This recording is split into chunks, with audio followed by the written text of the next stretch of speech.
நண்பர்கள் அனைவருக்கும் வணக்கம். நம்ம சேனலில் அனைவரும் பயன்பெறும் வகையில் பல பயனுள்ள தகவல் இப்படி பண்ணிருக்கும். இந்த வீடியோவில் ஓய்வூதியர்கள் பென்ஷன் எடுப்பதில் திடீர் மாற்றம், சற்று முன் வெளியான முக்கிய அறிவிப்பு, என்ன வகையான அறிவிப்புகள் வெளியிடப்பட்டுள்ளது, இதன் மூலமாக எந்தெந்த பென்ஷன்கள், எந்தெந்த ஓய்வூதியதாரர்கள் தங்களது பென்ஷன் தொகையை, பென்ஷன் பணத்தை எடுப்பதில் என்ன வகையான மாற்றங்கள் செய்யப்பட்டுள்ளது, இந்த அதிரடி மாற்றத்தின் மூலமாக ஏதேனும் புதிய விதிமுறை நடைமுறை மாற்றங்கள் கொண்டு வரப்பட்டுள்ளதா, எப்பொழுது முதல் இது நடைமுறைக்கு வந்துள்ளது என்பது பற்றி முழு விவரங்களும் தெரிவி பார்க்கலாம். வீடியோக்குள்ளே போகிற முடியும். நம்ம சேனலை சப்ஸ்கிரைப் பண்ணுவாங்க, சப்ஸ்கிரைப் பண்ணுங்கள். சப்ஸ்கிரைப் பண்ணவங்க பக்கத்தில் இருக்க பெல் பட்டனை ப்ரெஸ் பண்ணுங்கள். அப்போ தான் நம்ம அடுத்தபடி கூட எல்லா டேரெக்டாக கிடைக்கும். தேசிய ஓய்வூதிய திட்டம் மத்திய அரசு கட்டுப்பாட்டில் இயங்கும் ஒரு ஓய்வூதிய திட்டமாகும். இத்திட்டத்தின் அடிப்படையே நீண்ட காலம் திட்டமிட்டு முதலீடு செய்து ஓய்வு காலத்தில் நிதி பாதுகாப்பை உருவாக்க உதவுவதன் தான் இதன் முக்கிய காரணம். இந்த திட்டத்தின் சிறப்பு என்னவென்றால், இது பங்கு சந்தை அடிப்படையிலான வருமானம் மற்றும் வரி சேமிப்பு நன்மைகள் ஆகிய இரண்டையும் இணைக்கிறது. அதனால் நீண்ட கால ஓய்வு திட்டமிடலில் என்பிஎஸ் ஒரு நம்பகமான திட்டமாக மாறியுள்ளது. இத்திட்டத்தில் முதலீடு செய்துள்ளவர்கள் பலர் இத்திட்டத்தில் இருந்து பணத்தை வெளியேற்ற திட்டமிடுவோருக்கு ஒரு முக்கியமான அப்டேட் வந்துள்ளது. தேசிய ஓய்வூதிய திட்டத்தில் சந்தாதாரர்களுக்கு அதிக நெகிழ்வுத்தன்மை வழங்கும் வகையில் pension fund regulator and development authority PFRDA தற்போது நடைமுறை செய்துள்ளது. இந்த புதிய விதிகள் எல்லோருக்கும் எளிதாக புரியும் வகையில் யார் எவ்வளவு தொகை எடுக்க முடியும், எந்த விதிகள் பொருந்தும் என்பதை இங்கே முழுமையாக தெரிந்து கொள்வோம்.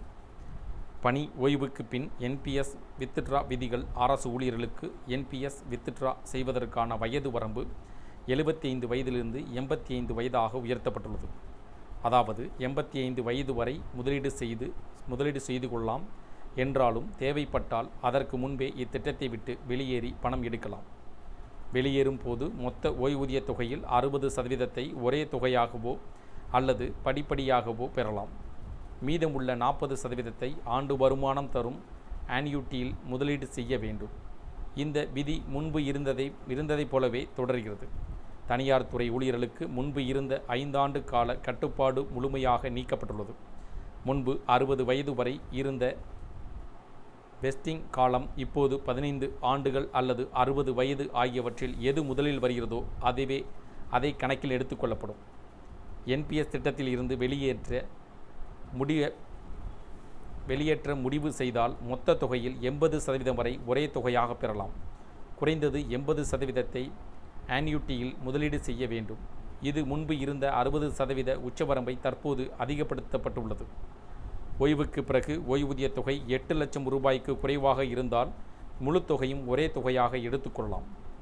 8 லட்சம் முதல் 12 லட்சம் ரூபாய் வரையிலான தொகை இருந்தால் 6 லட்சம் ரூபாய் வரை ஒரே தொகையாகவும், மீதத்தை குறைந்தது 6 ஆண்டுகளுக்கு படிப்படியாகவோ அல்லது ஆன்யூட்டியவோ பெறும் வகையில் தேர்வு செய்யலாம். 12 லட்சம் ரூபாய்க்கு மேல் இருந்தால் தனியார் துறையாக பொதுவாக 80:20 விதி பொருந்தும். முன்கூட்டியே என்பிஎஸ் வெளியேற்ற விதிகள். அரசு ஊழியர்கள் முன்கூட்டியே வெளியேறினால் மொத்த ஓய்வூதிய தொகையில் 80% ஆன்யூட்டியில் முதலீடு செய்ய வேண்டும். மீதம் 20% ஒரே தொகையாகவோ படிப்படியாகவோ பெறலாம். தனியார் துறை ஊழியர்களுக்கு மொத்த தொகையில் 20% வரை ஒரே தொகையாகவும், குறைந்தது 80% ஆன்யூட்டியாகவும் பயன்படுத்த வேண்டும். இந்த இரு விதிகளும் முன்பு இருந்ததைப் போலவே தொடர்கின்றன.